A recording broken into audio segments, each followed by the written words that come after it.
All right, guys, we're here. We're ready to go with the bands, FourCourtJester and the Kevin Naki. Of course, it is a pleasure, Mr. Kevin, to be here. We just talked a lot about things and games and stuff, and we're about to finally jump into game EG and ESV Wildfire. Let's get to it. Who do we got up on the docket, sir?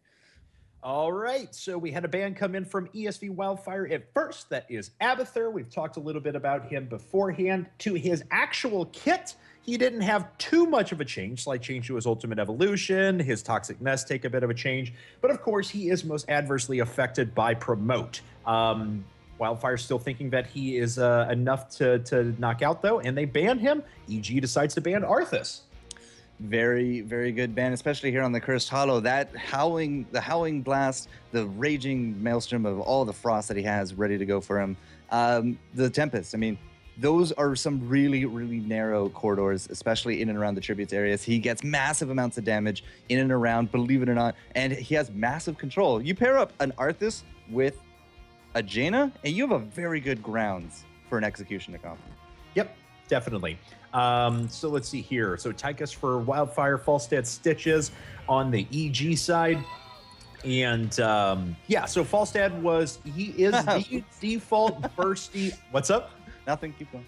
Okay, I'm sorry. Wasn't you.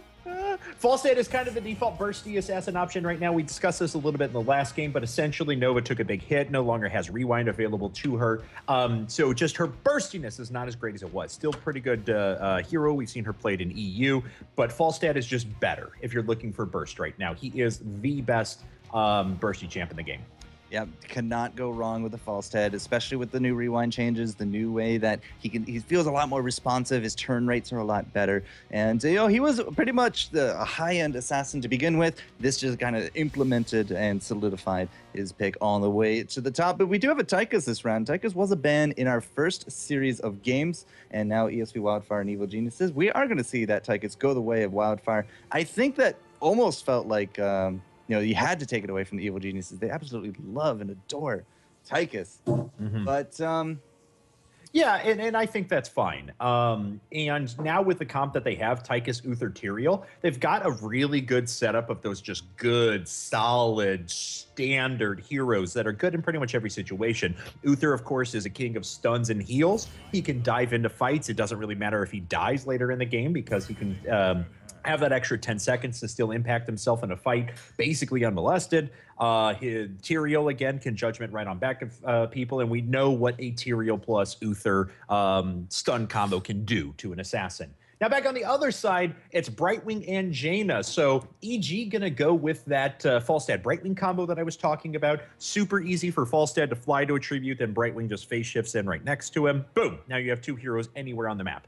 And with that... they already have their tankiness in Stitches, and they've gone with Jaina for damage, which means that their last pick can essentially just kind of be a big counter pick to whatever Wildfire takes with their last two picks. I'm looking at the Wildfire, and with that Tychus, he has that second life.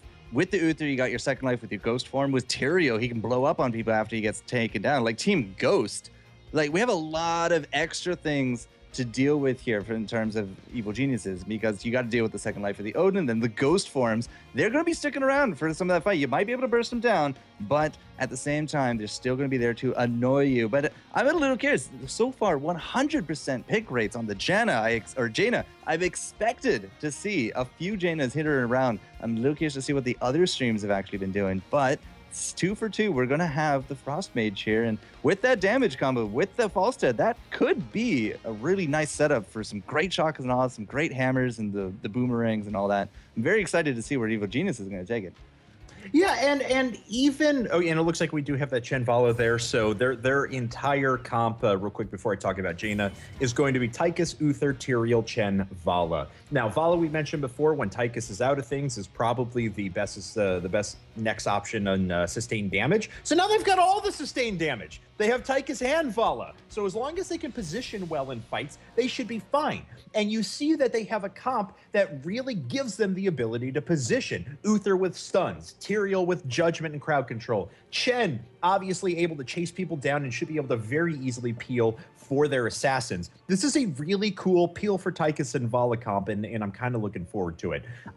Back on Jaina, though, I think that Jaina, even not taking into account that she is the latest and greatest hero, people don't know if she's truly overpowered or not until they've gotten a little bit more time with her. I think her kit synergizes really well with a lot of different comps.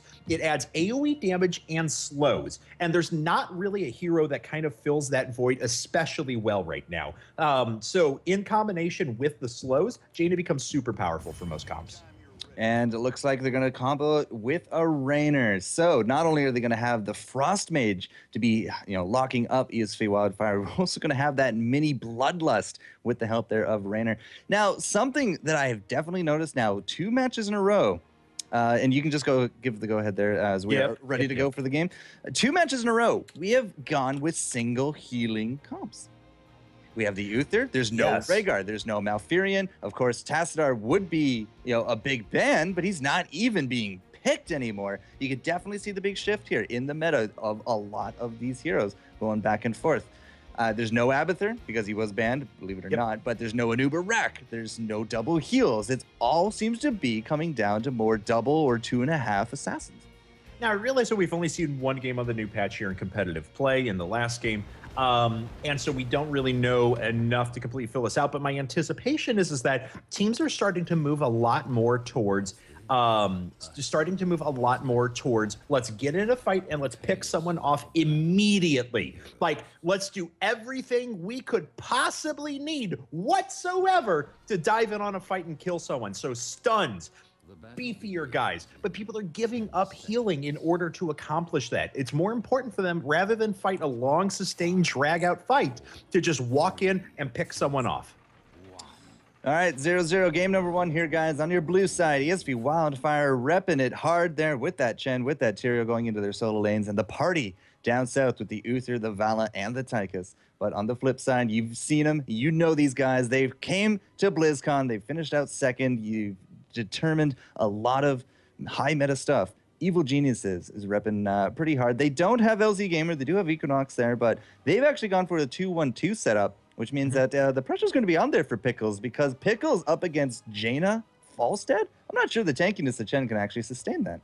Yeah, Chen has reasonable clear with his fire breath and stuff like that, and but really he's all about sustaining in a 1v1 lane. He can out-sustain basically anyone, but you can already see, look at Equinox getting it with damage. There's the power of Jaina right there. Oh my gosh, yeah. I mean, if you guys don't know about Jaina, anytime you land any kind of big damage on top of somebody, they become chilled, which means that the next big frost damage is going to be increased by 50%. Later on, you can count it out to 65, and that does actually work between waves of Blizzard, believe it or not. She can be an absolute big bursty powerhouse, and as I said, with that Falstead, I'm not sure Chen actually has that sustain, but it's going to be Faye coming down south because they don't feel confident against this triple powerhouse.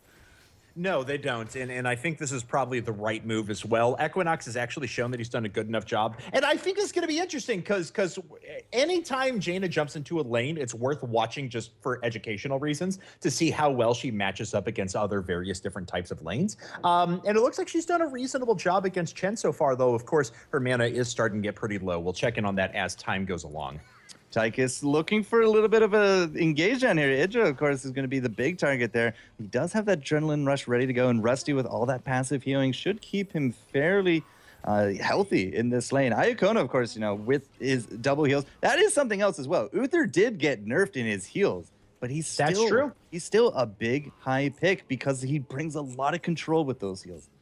Yeah, well, I mean, it's obviously not just the heals, too, but what does he do? He does 2 things. He does heals and he does stuns. And his stuns are still as good as they were before. So even if his healing goes down a bit, I still think it's okay. Idra Rainer, though, thankfully doesn't have his passive popped. Otherwise, that would have been a much bigger win there for ESV Wildfire. Looks like just 3v3 here in the bottom lane. They'll get pushed back. Oh, Pickle's actually taking a huge amount of damage up top. Can Equinox come in and finish him off? There's 1. There's 2 abilities. The chill is enough to slow him down, land the second one, and there we have it. So Equinox gets that first kill.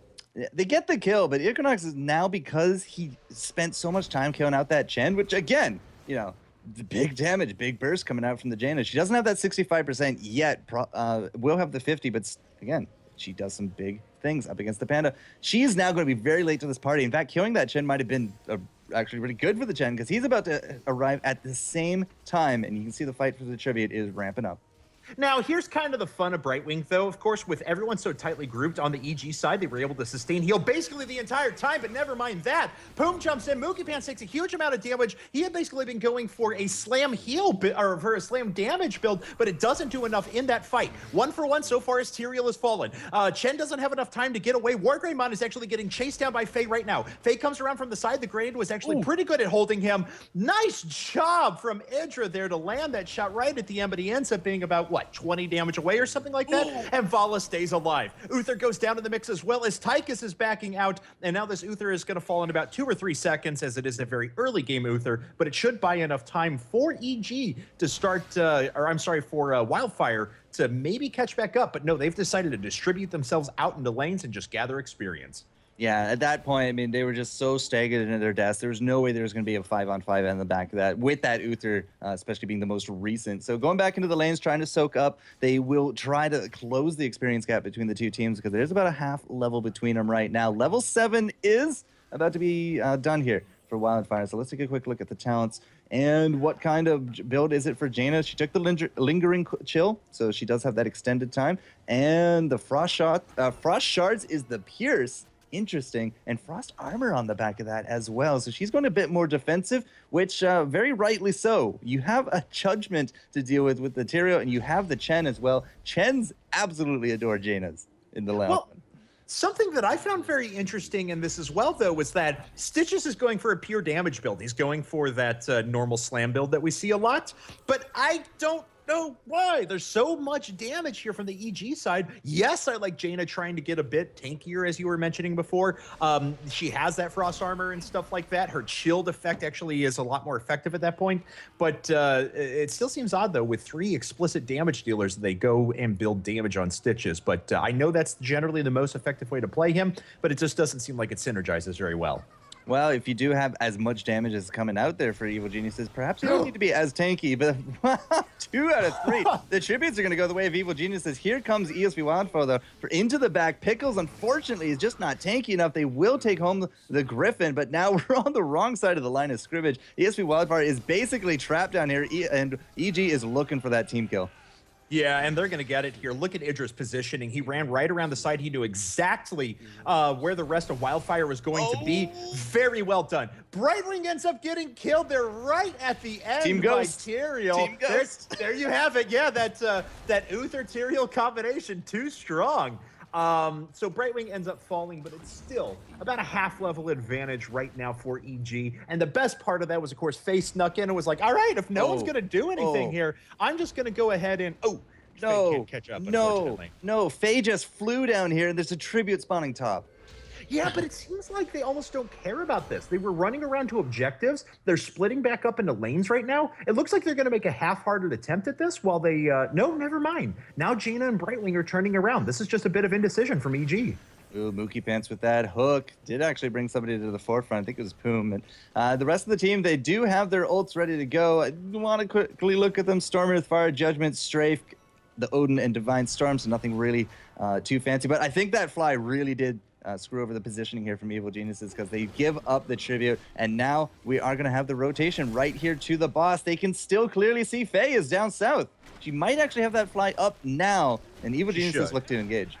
It should be up very soon, so Faye should be able to move back in here in just a second. I don't think that Wildfire's going to be able to make an honest play on this Golem. Wow, they're actually going to turn back around and go for it. Faye is in the mix now, so they're going to hard engage here in a second. Mookie Pants gets out in front. There comes Rainer's Raiders from Idra off to the side. It's going to start chasing down Poom. Poom gets healed up by Uther off to the side. Iacona just taking out those Rainer's Raiders as quick as he can. Idra gets jumped on right now. He's got to back out of there. Bims comes in from the side as well with Odin. Vala dies at the top, so where EG was getting crushed 3-1 down bottom, they're able to very quickly win and grab a kill up top and then reposition themselves. Very nice dash away from Faye, and it looks like she is going to survive. Rusty takes a huge amount of damage. He is going to die for his efforts, and that should end up turning into a 1-for-1 there. No real harm, no foul, but now there's a tribute spawning up, and both teams are starting to go for it.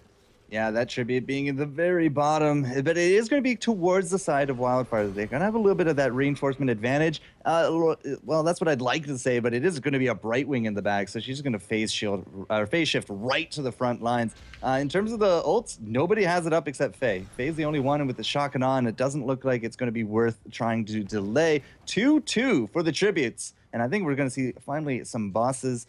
Take over here for a minute, Mr. Kevin. Apparently game sounds are just not near loud enough here.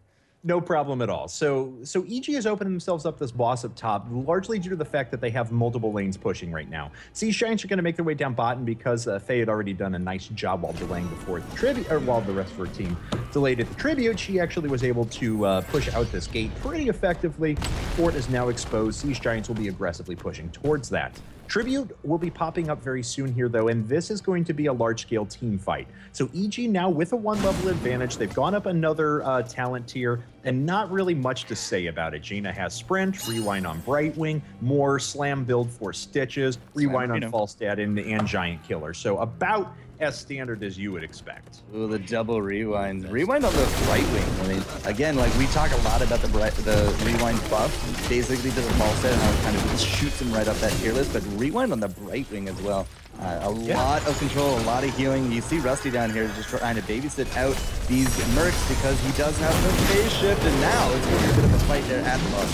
And Tychus is actually forced by the chance. He pops out, he does get the open form, but it's not going to be enough. He immediately gets nuked down. Rusty dies for his efforts, so there's no healing left for EG in this fight. They've done a nice job of utilizing Pickles on the side, but he turns into his one Panapal. Stormer Fire pops out. Faye dies before she can get up her shock and awe. And even though with a bit of a Divine Storm from Iacona, looks like that will be enough to finish off Stitches. Idra just about to die here off to the side.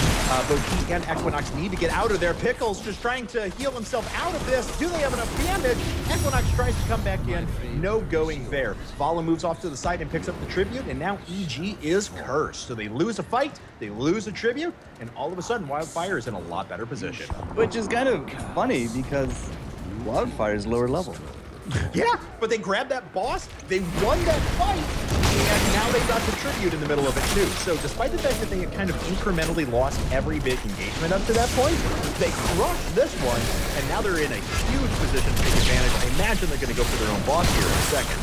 Well, yeah, they had to clean up the mercs, and again, like, Brightwing before that fight was down here babysitting those mercs. It did kill out the fort during that big fight, so that does keep us out to level parity here with Evil Geniuses. You see Faye, she's going to be flying that into the mid, just trying to keep this fort as healthy as possible, but I don't think there's anything to be done for the bottom one. This about to drop as well. I don't quite think this is an experienced lead coming out here. No, it's not going to be quite, but those towers are still up. That very well could be. I was about to say, I wonder how much those are actually going to catch him up, and it was, yeah, basically the entire way. And I like the decision to go for Fort before they turn around and go for boss. They likely still have enough to pull this off.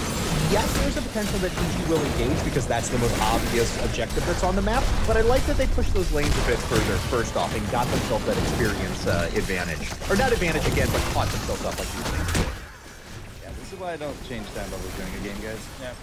So yeah, bringing us up to level 15 parity. That's going to be the fight here at the boss. I'm not entirely too sure ESV Wildfire is going to have this one. Boom, already real low. That's going to be the Panda Pals, and it is going to be the steal on top of that boss. It's going to go the way of EG. They're going to pick up a lot of kills off of this one, and that's good. You see the Odin. The Odin's actually going to do some good return damage. Jaina in the back was not able to survive, and believe it or not, the fight has now turned. It is going to be in favor of the Wildfire, but they didn't get that boss. So, hey, they got the kills, they didn't get the boss, so they have to deal with that pressure, but, ooh, EG really committed there.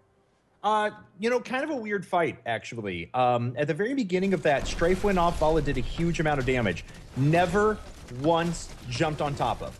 At all. You see her health right now. She's not gone through any lifesteal or anything like that. She basically survived that entire fight taking no damage. Tychus off to the side with Odin, basically the same story. So EG just did not prioritize targets all that well. Yes, they were able to get the steal of the boss. Yeah, that actually helped equalize a little bit for them, to be totally honest. And the experience is still the same. They were able to push in another, or up towards another fort with it.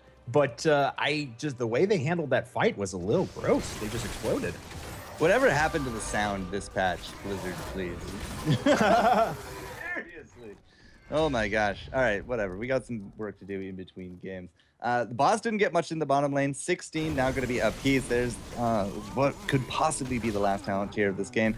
12 minutes in, level 16. You know, we've had some longer games here on the Cursed Hollow. It's not really been those one-sided 4-10-minute wins, which personally I think is absolutely favorable here. And, you know, it could be the scaling of the golems, could be the fact that, you know, the core, the differences now in the meta because of some of these damage comps coming out. Like, we've had a lot of kills. We've had 23 kills in 13 minutes, Kevin. Well, these are very aggressive builds. I mean, look at him. Tyrael building a lot of damage. There's a little bit of damage on Chen, a multi-shot build for Vala. I mean, they are really meant to get in there and do damage, both sides. And like I said, we have 3 assassins on the side of EG, and they basically turn Stitches into as much damage dealing as he could possibly get as well.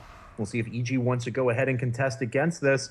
They don't have a huge amount of damage. WarGreymon just about to finish that up. Chen actually body blocks the hook. Very well done, taking a bunch of damage. Jumps right into the middle of the fight. Is he going to be able to survive? Turns into Stormer's Fire. Very nice job. Faye actually gets a pretty good shotgun off from the back that hits a lot of members. It actually hit all 3 pandas at the same time, so Pickles is going to be very low in health. However, Divine Storm comes out and almost knocks out Idra. His passive pops and he's falling back, but it's not going to be enough.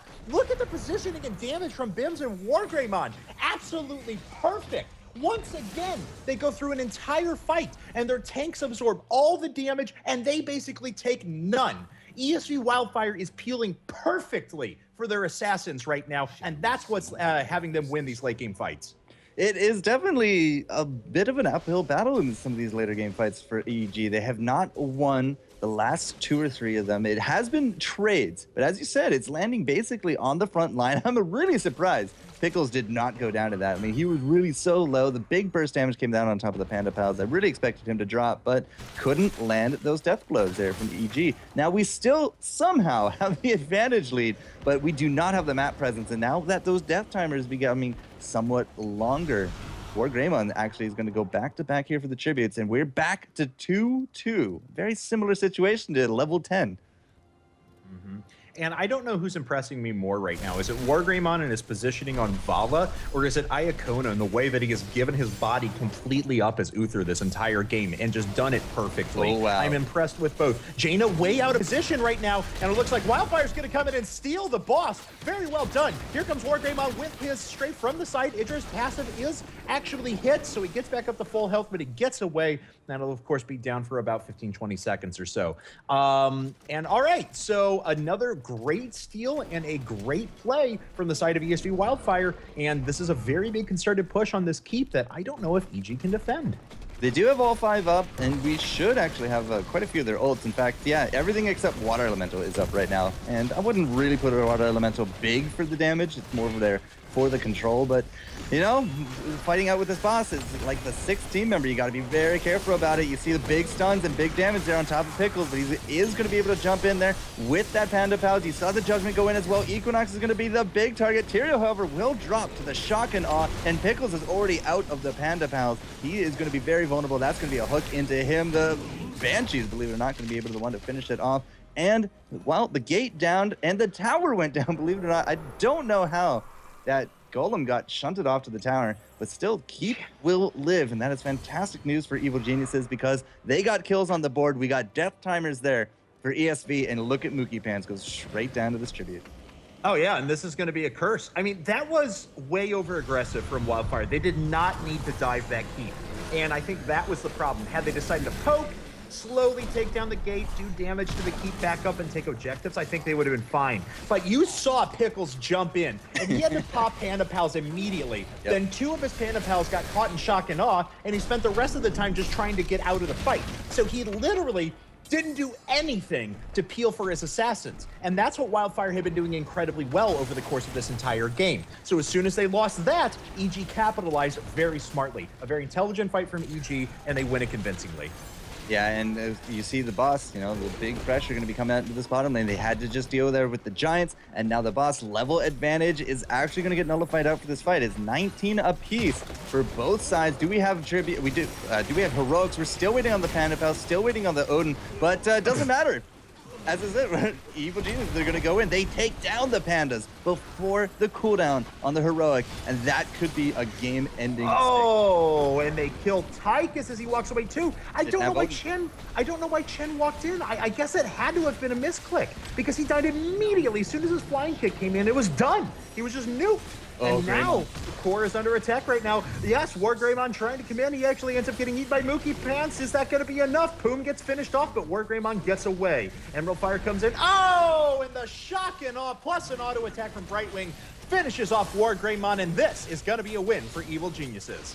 Almost guaranteed at this point. Again, the Golem is actually shifted off to the side. It's going ham on top of a keep, as Iacona is not going to be near enough to take on this entire living force of Evil Geniuses. They do get that keep. They did get the level 20 improved water elemental. It's going to be the Winter Mute, which means that double frost, double blizzard, double cone of cold for 50% damage. And there goes the core, ladies and gentlemen. Evil Geniuses, a little bit rocky in the mid, but very strong at the end. Yeah, no kidding. Very strong at the end. In fact, up until about 14 and a half minutes into that game, I would argue that it was all ESV Wildfire. They were incrementally taking objectives. They were winning every major fight. They were doing a very nice job of keeping control of all map objectives and forcing EG to react to them. And then they way overcommitted when they stole that boss up top, and things were looking great for them. Chen, unfortunately, jumps directly into the fight, gets nuked out immediately. Chen has a lot of health, and he has a lot of sustain, and he has a second life with Panda Pals. But even that's not enough when all 5 members of EG are just sitting and focusing you. Yeah, I mean, it could have just literally been habit, could have been a misclick, maybe he wasn't timing out, maybe he was looking at the wrong cooldown. There was a lot of things that could have went through the mind there of the Chen at that last fight, but having that engage and getting bursted down before he had Storm, Earth, and Fire ready to go, we saw the same with the Tychus as well. He's literally like 1 second away from getting out his Odin as he perished. Yep, exactly. And it was all of, like, I think that EG was kind of causing some of those scenarios, though. I don't know if they had, or if they're at the point right now where they have kind of the internal timer on heroics and stuff like that offhand. But they engaged, and like I thought maybe it would have been a bit too hard of an engage. But as soon as you said, "Oh, heroics are still down," I was like, "Oh, that actually makes a lot of sense." And EG knew how, in those last 2 engagements, to punish them perfectly with heroics being down. So very cool stuff. I have to say, incredibly well played by EG. I didn't count them out at the beginning, but man, Wildfire was outplaying them for a while. But as soon as Wildfire made one big overcommitting mistake, EG capitalized on it, and they looked great at the end. It is also another testament to EG. Even though they started losing some of those team fights, they never lost the level lead. They at most got parity, but they never lost it. And, they were able to spread out well, they defended well, and they took good advantage there at the end. They got them a win, and as they say, the rest is history. We're going to jump into game number 2 as soon as we can, guys. You already hear Kings of the Storm, weekly number 5, FourCourtJester and Kevin Naki. Once again, a testament of why you should never play with sound during the mid of that. So sorry for your ears. Apparently it's in a good spot, so we're going to leave it at that. I'll have to make sure, put a footnote there on YouTube to warning headphone users. Whatever happened to the sound this patch, Mr. Kevin? Oh, I do not know. But when we return, game number 2, Wildfire and Evil Geniuses, when we return.